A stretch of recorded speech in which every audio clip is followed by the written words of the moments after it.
What's going on, everybody? I wanted to do this video explaining a few points.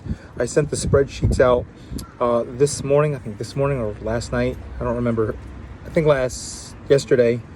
But anyways, there's 5 things I wanted to mention to kind of help you strategize these 8 weeks so that you can optimize your results, get the best results possible. If you're looking to lose weight, what I tell everybody for years is you want to be building muscle. Muscle built is more of you're going to keep that more long term than just trying to shed off body fat and not thinking about building muscle. So everyone's workouts are going to include muscle building, compound lifts. All right, but you definitely want to do the high intensity interval training on each day. All right, so this week it's a Tabata. So the movements are like squat jumps, mountain climbers, really basic stuff, 20 seconds on, 10 seconds off. So definitely make time for the high intensity interval training. All right, and you can ask me more questions on that as we move forward. And the second thing I want to mention is definitely do the warm-up.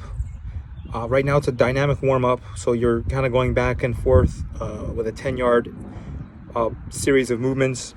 I also have a mobility warm-up, and I think I sent that out. I'll post it again. And then there's also a foam rolling routine. So I've got a lot of different routines you can follow depending on where your physical preparedness is.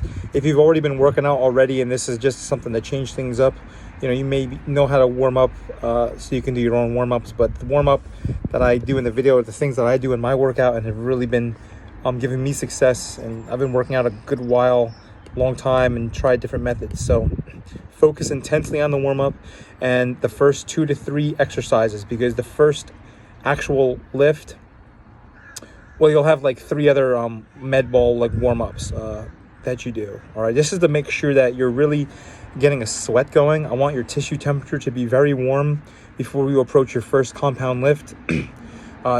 Usually it's squats on day 1, and you have like some sort of lunging movement. And you guys can ask me if you need modifications on any of those. So you want to put all your mental focus on those things, because compound lifts, because they utilize the most of your body. Squat, you have quads, hamstring, glutes, upper body too. All right, and then if you're running out of time, just get down to the HIIT if you're looking to lose the weight. But those first 2 to 3 moves are very important. You'll have accessories in between, which is a lot of posterior chain on the leg day. Sometimes there's quad exercises, things that are kind of like body weight stuff. So you'll notice you're not lifting heavy the whole workout, but the reps become a little bit higher. All right. The third thing I want to do, before I mention that, if anyone wants a calculation on how to calculate your 1 rep max so that you can select the right amount of weight for the amount of reps you have, that's been really helpful for me. I've been making really consistent gains for myself over the past year doing this. But again, I'm just summarizing these things so you guys can listen to this and kind of ask me questions. You'll notice that after the high intensity interval training, there'll be ab workouts. Okay, now the ab workouts are optional, and the reason I say they're optional is because sometimes you can find that you're running out of time.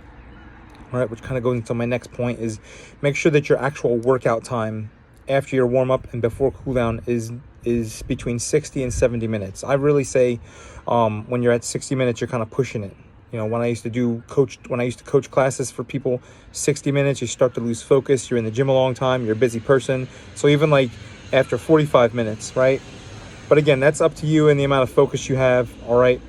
But your abdominals and your whole core, your core is not just your abs, your back and everything.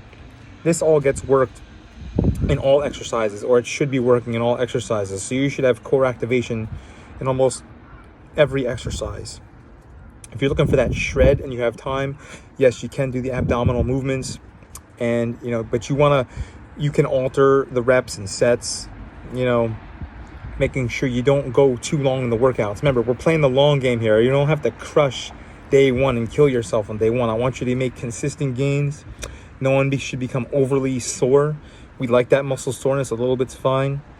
So again, that's why I say abs are optional. I make abs optional for myself as well. All right. Really, your abs are going to pop with nutrition, and I'll talk about that in a little bit. But I also wanted to say to get your rest, get in the right amount of sleep. is going to be very important. When you don't get enough sleep, your body doesn't rest. It starts to get into a forget the name of the chemical, but cortisol, right? There can be cortisol buildup, and sort of like your body will hold on to fat when your body senses we're working out, we're not getting enough rest. It can go into like, defense mode, and it'll want to hold on to fats and not really burn them. So you want to be getting yourself adequate rest, okay? So not oversleeping, getting a good amount of rest. And this also means, not killing it in the gym, not going an extra time. Remember, think about the next 8 weeks, all right? But inside of your workouts, don't take too much rest. We don't want to become cooled off while we're in the middle of the workout, and then you have to kind of warm back up. Stay focused, all right? This is the benefit of having the plan, is you know exactly what to do. There's no questions, ifs, ands, or buts about it. You can navigate the gym where you're at or at home, just like that, snappy, right? The fifth thing I want to mention is eating your protein, okay? Because this is a shred, what I've read about protein, and of course, eating, when I talk about nutrition, there's so many different fads out there. Nutritionists tell you all sorts of different things. Listen, we have a mouth, we eat food. So not carbs, so your macros, carbohydrates, fats, and proteins, okay? I definitely recommend, let's focus on the protein. Not that you are going to only eat protein, but your body needs a certain amount of carbohydrates and fat, right? Now, if you're on some kind of diet and it's working for you, just go ahead and keep doing that, all right? I'm not here to sell or push any diets, but I do recommend, looking at a macro calculator. I did my macros about 8 weeks ago. You just have to do it once. Depends how much you want to keep track of it. But protein is a thermogenic nutrient, which means it's just the body utilizes more energy to break it down. So it's gonna boost your metabolism. This is why they say protein helps to burn fat, right? Is it gonna make you lose weight if you only eat protein? No, that's why we include the training. So again, I'm just kind of summarizing these things as fast as I can. There's obviously a lot of, other information out there. You may have a medical condition, there's I don't know what you're eating, your diet, you eat whatever. It would be irresponsible for me to say eat whatever you want, but don't eat the junk. We know what to avoid. Avoid the crap in the grocery store. I'm actually going to email everybody my personal grocery list. Again, just as a roadmap, so you can get in the grocery store, get what you should be eating for your goals, all right, and objectives that you want to get over these 8 weeks. The last thing, make sure you send me your before photos. They have got to be recent before photos, front, side, and back. If someone can take them for you, great. If not, a selfie will do. You don't have to go shirtless, but guys, you can go shirtless for yourself. They do have to be sent to me. So if you want to wear form-fitting clothing, ladies wear a sports bra or tight-fitting tank top, okay? These do not get posted without your permission. If after the end of the 8 weeks you have a great transformation, I encourage you to post them. It inspires people. But again, that's optional. I keep everything private. Even though you guys signed waivers, I don't use that to post the before and afters. That's for you guys. But I am using that to judge the winner of the competition. So get those into me today. The deadline's technically today. We'll give you tomorrow too. It's really quick, all right? You get to the gym, do it fast, all right? And that's pretty much it. That should be a good quick summary of how to navigate the spreadsheets, workouts, nutrition, and all that stuff.